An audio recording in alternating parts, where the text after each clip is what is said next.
Қайырлы кеш көрермен, эфирде Шарайна жаңалықтары, студияда мен Мақпалы Жүнісова.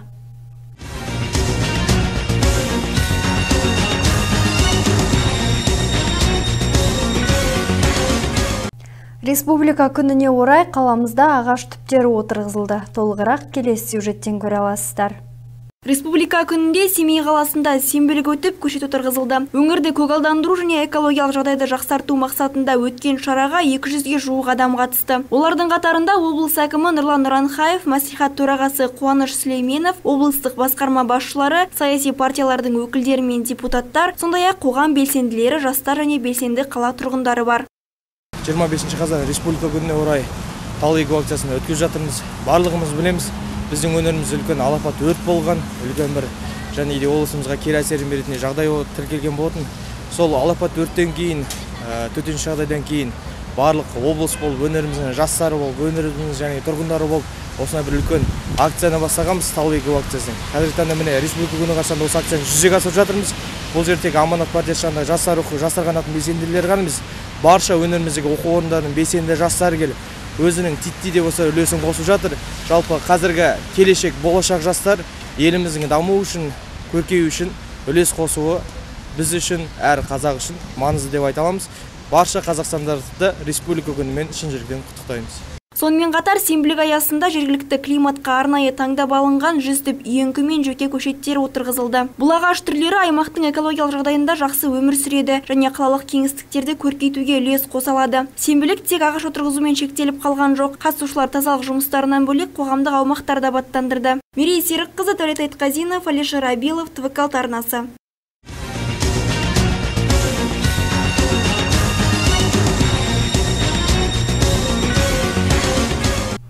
2024 жылдың 28-31 қазан аралығында Абай облысында медициналық орталығының күндері өтеді. Іс-шараның басты мақсаты практикалық денсаулық сақтау, жаңа технологияларды енгізу, диагностикалау мен емдеудің заманауи әдістері бойынша тәжірибе алмасу және оқыту, сондай-ақ облыстың медициналық мекемелерімен ғылыми клиникалық ынтымақтастықты кеңейту. Делегация құрамына эпилептолог, аллерголог, травматолог, аритмолог, кардиолог, нейрохирург және басқа да халықаралық стандарттармен аккредиттелген медорталық ауруханаларының дәрігерлері кіреді.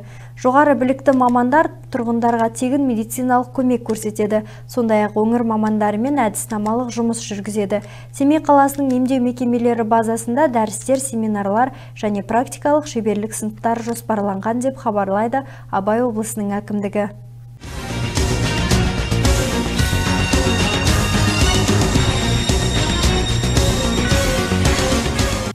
Абай облысында Қазақстан Республикасының мемлекеттік туын көтеру рәсімі өтті. Республика күнінде өткен бұл шараға 300-ден аса адам қатысты. Толығырақ тілші бейнематериалында.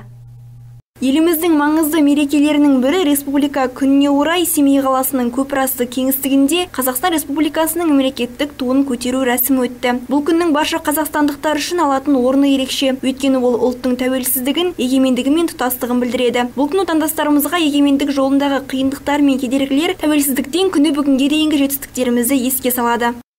Я от всей души поздравляю весь народ Казахстана. Барша қазақстандықтарды айтулы мереке республика күнімен құттықтаймын. Барлығына бақыт, денсаулық тілеймін. Егемендігіміз мәңгілік болсын. Своим коллегам тоже творческих успехов. 25 қазан республика күнінде барша қазақстандықтарды шын жүректен құттықтаймын. Және мемлекетіміз мәңгі және бейбітшілікке толы болуын тілеймін. Бүгін бізде 1990 жылда 25 қазан декларация қол қойған күн болады. Содан бері бізде 25 қазан ерекше мерекелердің бірі. Сіздерді осы 25 қазан республика күнімен шын жүректен құттықтаймын. Көк туымыз көкте желбірей берсін.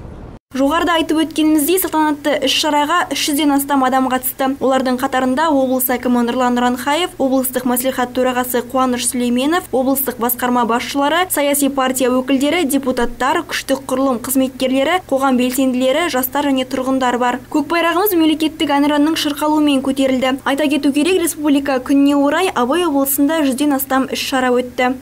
Мерей Серікқызы, Дәулет Айтқазинов, Алишер Абилов, ТВК телеарнасы.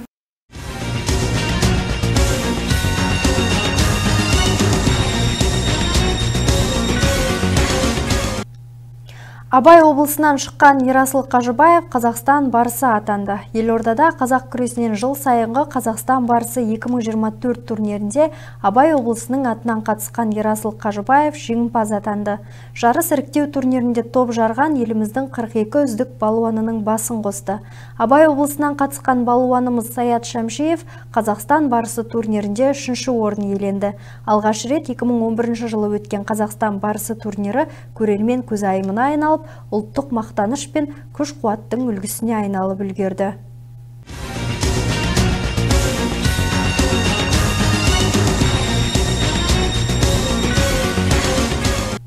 Бүгін Қазақстан темір жолы жүк тасымалы акционерлік қоғамы мен Қаражыра акционерлік қоғамының өкілдері бірлесіп, бақ өкілдеріне баспасөз турын ұйымдастырды.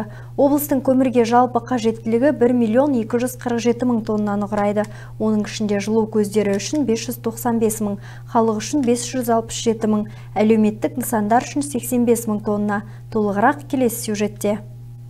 Жылыту кезеңіне Абай облысының халқы үшін көмірдің жалпы қажеттілігі 567.000 тоннаны құрайды. Оның ішінде 289.000 тонна көмір, яғни 51% жеткізілді. Сондай-ақ алдағы жылыту маусымына 330 дербес қазандық, оның ішінде 169 білім беру нысаны, 158 денсаулық сақтау нысаны және 3 әлеуметтік қорғау нысаны дайындалған. Жылыту маусымында көмірмен қамтамасыз етуді ұйымдастыру үшін Қазақстан темір жолы жүк тасымалы акционерлік қоғамы, Қаражыра акционерлік қоғамы өкілдерінің және өңірлік операторлардың қатысуымен бірқатар кеңестер өткізілді. Вагондардың мәлімделген көлемін орындау және айналым нормаларын сақтау бойынша шаралар қабылдануда. Облыс бойынша халық пен коммуналдық тұрмыстық сектор үшін көмір сататын 12 темір жол тұйығы және 4 үлкен қойма жұмыс істейді. Барлық нысандар қажеттігі техника мен жүк көлігі үшін кірме тұрақтармен жабдықталған. На данный момент ситуация у нас стабильна. Каждый день по 8 вагонов к нам приходит. Қазір бізде жағдай тұрақты. Күн сайын бізге 8 вагон көмір келеді. Көріп тұрғандарыңыздай, қазіргі уақытта аса қатты дүрбелең жоқ. 1 тамыздан бастап қазіргі уақытқа дейін біз 25.000 тонна көмір саттық. Дәл қазір бұл жерде 1,5 тоннадай жаңа көмір бар және 15-20 шақты техника жұмылдырылған. Свежего 1500 тонн. Қазіргі уақытта Қазақстан Республикасы бәсекелестікті қорғау және дамыту агенттігінің Абай облысы бойынша департаменті бәсекелестікті қорғау және дамыту агенттігінің жұмыс жоспарына сәйкес өңірдің географиялық шекараларында көмірді бөлшек саудада өткізу нарығындағы бәсекелестіктің жай күйіне талдау жүргізуде. Қазақстан Республикасы кәсіпкерлік кодексінің 196 бабына сәйкес тауар нарықтарындағы бәсекелестіктің жай күйін талдау, бәсекелестік деңгейін айқындау, үстем немесе монополиялық жағдайға ие нарық субъектілерін бәсекелестікті қорғауға және дамытуға монополистік қызметтің алдын алуға, шектеуге және жолын кесуге бағытталған шаралар кешенін әзірлеу мақсатында жүргізіледі. Бүгінгі таңда біз қазір облыс бойынша баспасөз турын ұйымдастырудамыз. Дәл қазір біз Восток-Угольпром жауапкершілік шектеулі серіктестігінің қоймасындамыз. Бұл темір жол тұйығы, бұл жерге дәл қазір артымызда 4000 тоннадан астам көмір жинақталған. Бұл көмір, іріктелген көмір өте сапалы, маркасы 25-50, 50-300. Бұл жерде көмірдің бағасына қатысты айтатын болсақ, іріктелген көмір тоннасына 16.000 теңгеден, ал тұтынушылық көмір 14.700 теңгеден. Жалпы Абай облысының жылыту маусымына көмірге қажеттілігі 1.247.000 тоннаны құрайды. Атап айтқанда 595.000 тонна орталықтандырылған жылу қазандықтарына, 567.000 тонна халықтың қажеттілігі үшін, 85.000 тонна әлеуметтік маңызы бар объектілер үшін қажет. Осы күні бізде халыққа қажетті көмір 289.000 тонна жеткізілген, яғни 51%-ға қамтамасыз етілді. Осы орайды пайдалана отырып, мен Абай облысының халқын көмірді уақытында алуға шақырамын.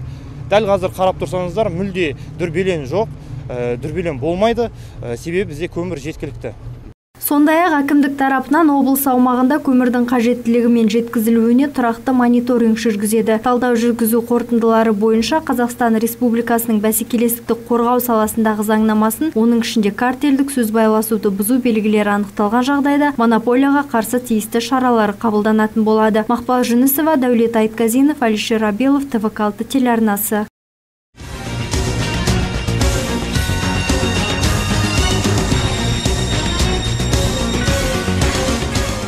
Бүгінге келіп түскен ақпараттар легі осымен тамам. Келесі кездескенше аман сау болыңыздар.